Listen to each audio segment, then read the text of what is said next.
Hemodialisa dan transplantasi, apakah itu satu tujuan atau destinasi atau itu adalah pilihan? Banyak sekali pasien-pasien yang aku temui di ruangan hemodialisa saat suami aku melakukan hemodialisa. Ada bahkan yang cerita sampai 20 tahun sudah melakukan hemodialisa. Ada juga yang 2 tahun dan 3 tahun dan sekarang sudah mulai hidup tanpa hemodialisa. Ada juga yang harus menuju ke transplantasi. Artinya hemodialisa atau transplantasi itu bergantung sekali dengan apa penyakit yang diderita. Untuk suami aku, kamu bisa cek di video aku yang lainnya kenapa dia harus melakukan hemodialisa dan transplantasi. Kali ini aku akan membahas bagaimana sisi transplantasi. Untuk masuk ke transplantasi itu diwajibkan untuk melakukan hemodialisa terlebih dahulu, terutama juga karena mempersiapkan agar badannya itu lebih bagus secara overall conditionnya dibandingkan tanpa hemodialisa. Wajib untuk transplantasi itu 2 bulan sebelum masa schedule operasi. Schedule operasi akan diberikan ke kamu itu kurang lebih dari 3 bulan yang lalu kita sudah dapat, dan bisa saja schedule tersebut berubah lebih cepat atau lebih lambat. Lain dengan gagal ginjal lainnya yang biasanya mengecil ya karena fungsi ginjalnya itu tidak ada, kalau dia membesar karena sistiknya itu semakin banyak dan semakin besar. Dan problematik inilah yang menyebabkan dia memutuskan untuk transplantasi ginjal. Aku akan bagi video ini menjadi 3, yaitu pre-transplantasi, pada saat transplantasi, dan post-transplantasi. Yang harus kita pikirkan nomor 1 adalah biaya.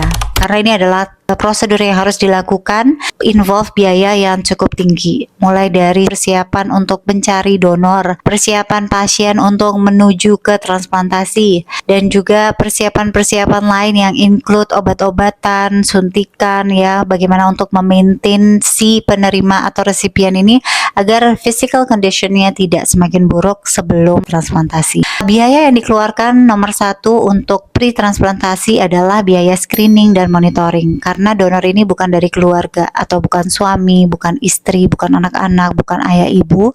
Itu kita butuh biaya transportasi dan akomodasi, dan pada saat mereka tinggal di sini untuk checking dan screening. Tahun lalu ya, bulan Oktober sampai beberapa kali datang ke sini itu biaya yang dikeluarkan cukup besar.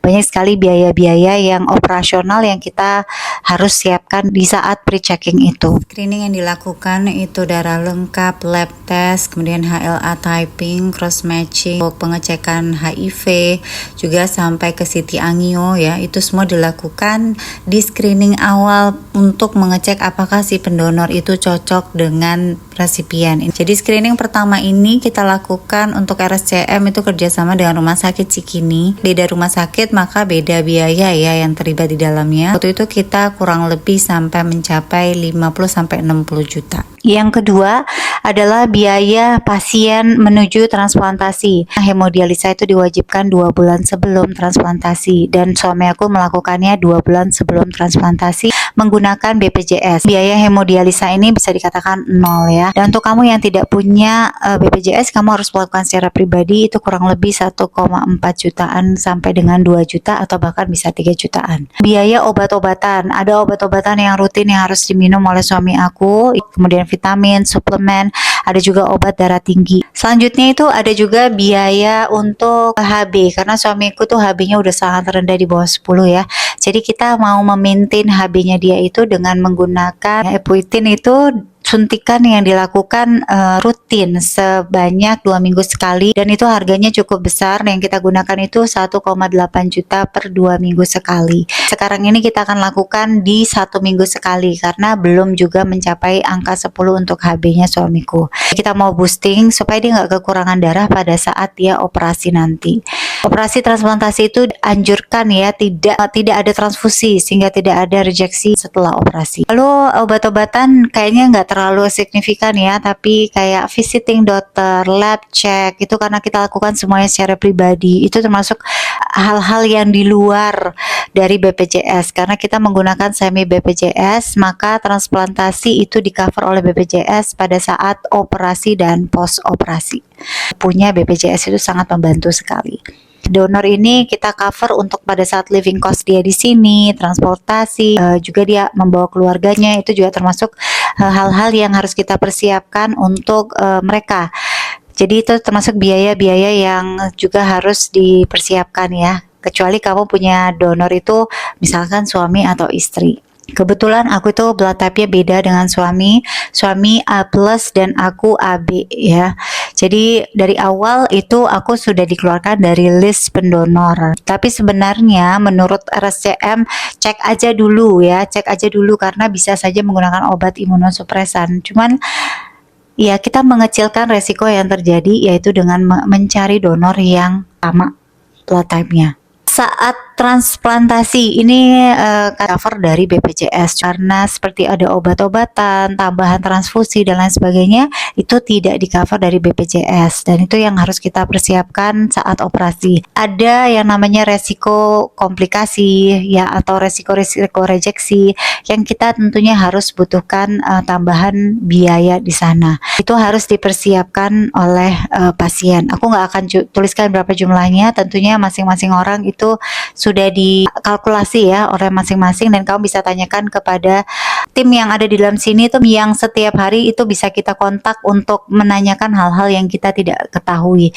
Jadi pada saat transplantasi itu besar sekali timnya termasuk mereka-mereka yang ada di sini dan salah satunya adalah petugas sosialnya yang intens bisa kita tanyakan untuk hal-hal yang mengenai transplantasi yang apa yang kamu butuhkan informasi menuju ke transplantasi dan post transplantasi nanti.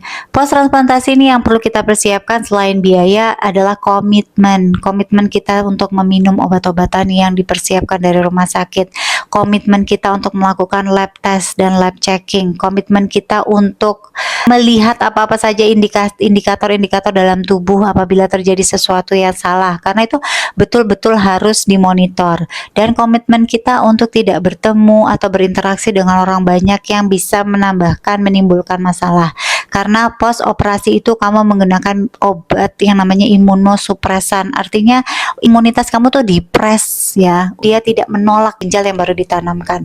Saat imunosupresan ini kita minum, ya kita harus mengecilkan risiko-risiko infeksi, virus yang masuk dan lain-lain supaya tidak terjadi komplikasi pada pasien. Ini penting sekali pihak keluarga mengerti ya, pada saat post operasi itu tidak dikunjungi ya, nggak maksa untuk ngejenguk gitu ya, karena hal-hal ini tuh bisa sangat beresiko terhadap pasien. Sebagai istri pun tidak akan tidur di satu kamar yang sama dengan suami ya, karena post operasi itu dia harus minimal 3 bulan itu benar-benar sendiri supaya dia steril. Ini penting untuk mengerti keseluruhan keluarga ya, karena bukan hal yang mudah ini transplantasi ginjal ini. Kalau untuk pendonor ya sudah selesai dikeluarkan, dia bisa beraktivitas, tapi untuk resipien dia butuh waktu, butuh sekali untuk menjalankan sesuai dengan yang diharapkan dari medical. Jadi jangan sampai obatnya putus, jangan sampai gak mau minum obat lagi, itu bisa sangat membahayakan si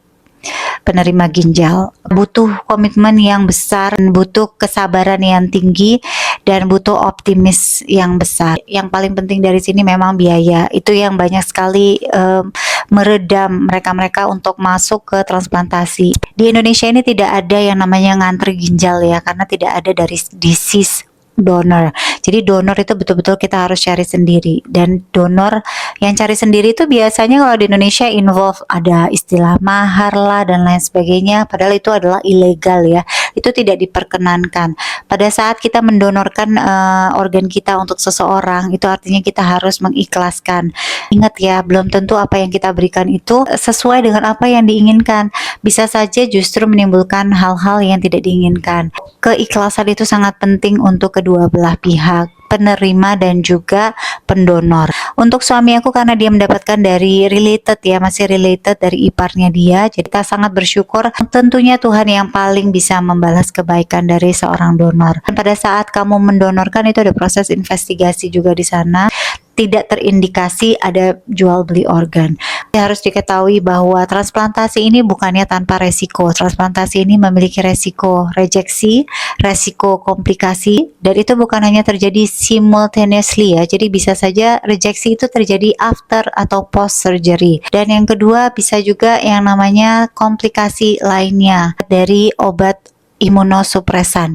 Jadi bukan berarti tanpa resiko sama sekali. Dua-dua pihak itu masing-masing harus mengetahui bahwa semua itu tentu aja ada resikonya. Rumah sakit RSCM itu sudah membuat satu video mengenai transplantasi ini. Aku akan tulis link di bawah ya, bahwa mereka sudah punya success rate yang sangat tinggi di sini. Donor itu bisa pulang bahkan setelah mereka melakukan operasi. Biasanya itu mereka hanya opnam itu cuman hitungan hari ya, mereka sudah bisa pulang. Kalau untuk si resipien itu biasanya 5-7 hari sudah bisa pulang, lalu mereka melanjutkan pengobatannya sendiri di areanya masing-masing. Aku berharap di sini operasinya berjalan lancar, semuanya tentu kita kembalikan pada Tuhan. Doa yang luar biasa buat mereka-mereka yang melakukan operasi, semoga diberikan kelancaran, sukses rate yang tinggi, dan diberikan kesabaran pada saat recovery-nya. Buat mereka yang di luaran sana yang masih ragu-ragu untuk melakukan transplantasi, kalau kamu mau melakukan transplantasi dengan minim biaya yang lebih tereduksi, kamu bisa menggunakan BPJS sebagai layanannya. Tentunya ini akan mengurangi resiko kamu terikat dengan mesin ya, hemodialisa.